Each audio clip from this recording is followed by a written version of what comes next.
Hey friends, if you encounter Windows Update error with the error code 0x8024B102, then please watch this video. I will guide you through the resolutions.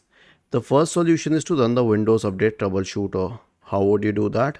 So right click on the start button, select settings from the menu, go to the system tab on the list on the left hand side, select troubleshoot, click on other troubleshooters and click on run corresponding to the Windows Update troubleshooter. It will start detecting problems and resolve them if possible. The next one is to reset the Windows Update components. Okay, so we have a script for you. All you need to do is copy this script, search for command prompt in the Windows search bar, click on run as administrator and then paste it here and hit enter.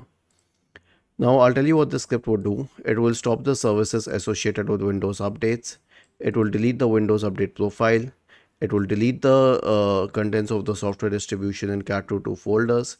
It will re-register the DLLs. It will reset the WinSock.